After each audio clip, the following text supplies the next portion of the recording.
ఉన్న బంగారాన్ని విడిపించి ఆ రోజు ఆన్లైన్ రేటుకే మేము కొంటాం. Sharma gold company. నమస్తే, వెల్కమ్ టు సుమన్ టీవీ. నేను మీ యామ్ని. ప్రస్తుతం మనతో ఉన్నారు ప్రముఖ ఆధ్యాత్మికవేత్త సన్నిధానం లక్ష్మీ విశ్వనాథ్ గారు ఉన్నారు. అమ్మతో మనం మాట్లాడదాం. నమస్తే అమ్మా. నమస్తే తల్లి. అమ్మ, ఇప్పుడు మహామాగి అలానే మాఘ పౌర్ణమి కూడా అంటూ ఉంటారు కదమ్మా, అసలు విశిష్టత ఏంటమ్మా అసలు ఈ మహామాగికి? పౌర్ణమి అంటేనే పూర్ణ తిథి తల్లి. అది మనకి ప్రతి మాసంలో వచ్చేటటువంటి పౌర్ణమి కూడా పట్టే. అయితే కొన్ని మాసాలకు చెప్పారు. ఆగా మావై అంటారు. అంటే ఆషాఢ, కార్తీక, మాఘ, వైశాఖాలు ఈ మాసాల్లో వచ్చేటటువంటి పౌర్ణమికి ఎంతో దైవీ శక్తులతో కూడుకున్నటువంటిది. ఈ మాసంలో అందున ఈ పౌర్ణమి రోజు చేసేటటువంటి స్నానానికి, దానానికి, జపానికి కూడా విశేషమైనటువంటి ఫలితం అని చెప్పారు పెద్దలు. ఆకామావై అంటే ఏమిటయ్యా అంటే ఆషాఢ, కార్తీక, మాఘ, వైశాఖాలు. ఆషాఢ మాసం, కార్తీక మాసం రెండు దక్షిణాయనంలో వస్తాయి.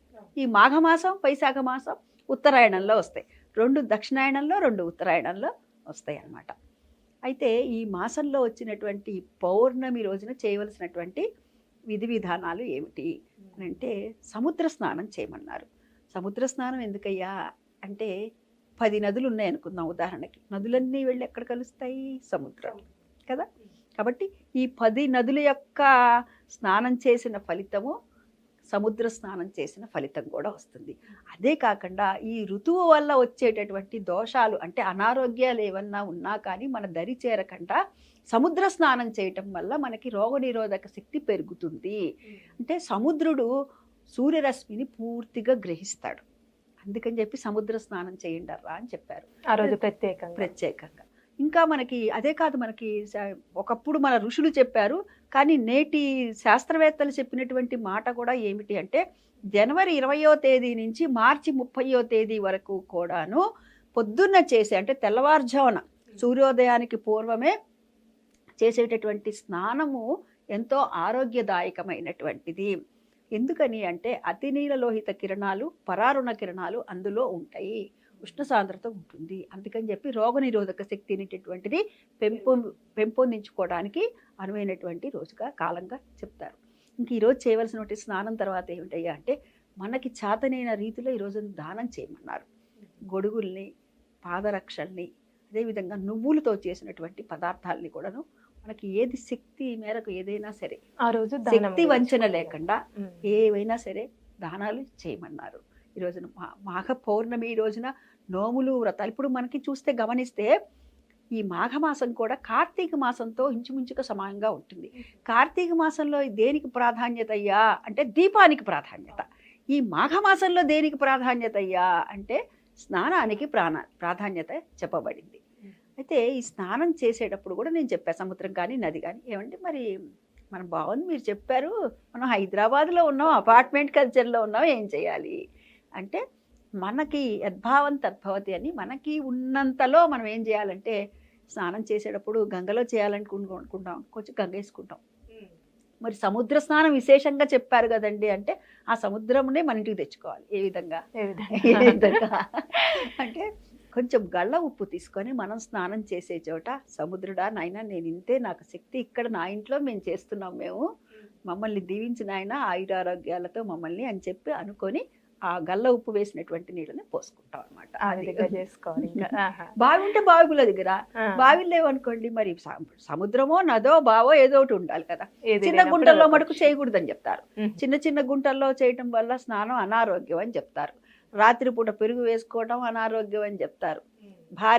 భర్త కంటే భార్య పెద్దదైతే అది ఆయుక్షీణం, ఇవన్నీ కూడా అని చెప్తూ ఉంటారు కదా. అట్లాగే చిన్న గుంటల్లో చేయకూడదు. అది సైంటిఫిక్గా కూడా మనం గమనించండి. పారే చోట అనుకోండి పారుతూ ఉంటాయి, అప్పుడు ఏమవుతుంది ఈ నీరు వెళుతుంది, ఆ నీరు వస్తుంది కొత్త నీరు కదా. అయితే ఒకే చోట గుంటలు అంటే కొన్నే ఉంటాయి కదా. కొన్నే ఉన్నప్పుడు ఏవైతే మీరెళ్ళు చేస్తా, నేనెళ్ళు చేస్తా, ఇంకోళ్ళు చేస్తా, ఇంకోళ్ళు చేసేసేపటికి అంతా కూడా మాలిన్యం అయిపోతాయి, కలుషితం అయిపోతాయి కదా. అప్పుడు దానివల్ల ఏమవుతుంది అనారోగ్యం వస్తుంది. అందుకని అటువంటి చోట్ల వద్దర్రా అన్నారు. మరి మన ఇంట్లో మనం చేయవలసింది ఏంటంటే కొంచెం గల్ల ఉప్పు వేసుకొనైనా చేయటం. యద్భావం తద్భవతి, ఏదనుకుంటే అదే అనుకోండి. వెళ్ళగలిగితే వెళ్తాం మంచిది, లేని పక్షంలో ప్రత్యామ్నాయంగా ఈ విధంగా చేసుకోవచ్చు.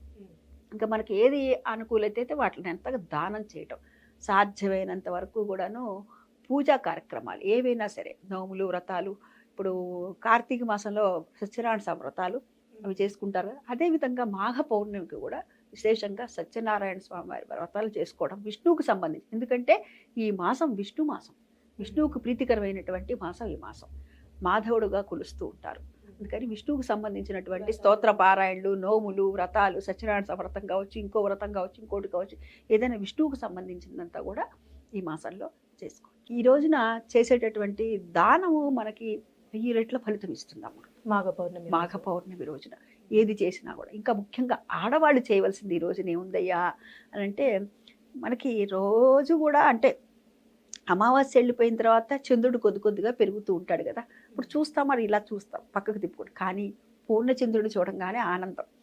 అందుకని మనం ఆడవాళ్ళు ఏం చేయాలయ్యా ఈ రోజున అంటే, మామూలుగా చంద్రబింబం కిరణాలు ఎక్కడైతే పడుతూ ఉంటాయో అక్కడే తులుసుకోవటం ఉంటుంది సాధారణంగా కదా. అక్కడ కూర్చొని మనం లలితా సహస్రనామం చదువుకోవటం రాకపోతే సాయంత్రం వేళ చదువుకోవటం రాకపోతే కనుక వినటం కూడా తత్ఫలితమే వస్తుంది. ఇంకా మరి ఇక్కడ ఇంకేదైనా నివేదన పెట్టాలండి అని అంటే కనుక పాలతో చేసినటువంటి పాల పాయసాన్ని నివేదన చేయటం. లేదు కుదరని పక్షాన్ని ఇప్పుడు ఆఫీసులకు వెళ్ళి పొద్దుపోయి వెళ్తారు, అటువంటి వాళ్ళు ఏం చేయాలండి అని అంటే కొద్దిగా పాలైనా సరే నివేదన పెట్టాలి. ఎందుకయ్యా అంటే చంద్రుడు మనఃకారకుడు, అందరి మనసు బాగుండాలి. ముందు ముఖ్యంగా ఆడవాళ్ళకి వాళ్ళు ఏంటంటే ఇంట్లో బయట అంతా కూడా స్ట్రెస్ అనేది ఎక్కువైపోతుంది. అదంతా ఆ ఒత్తిడి లేకుండా మనసునంతా చల్లబరుస్తాడు ఆయన. అందుకని చెప్పి ఈ రోజున ఆ విధంగా అమ్మవారికి తులసి కోట దగ్గర లలితా సహస్రనామ స్తోత్రం చదువుకోవటం, పాలని కానీ పాల పాయసాన్ని కానీ నివేదన చేయటం. చాలా చక్కగా తెలియజేశారమ్మా, ధన్యవాదాలు.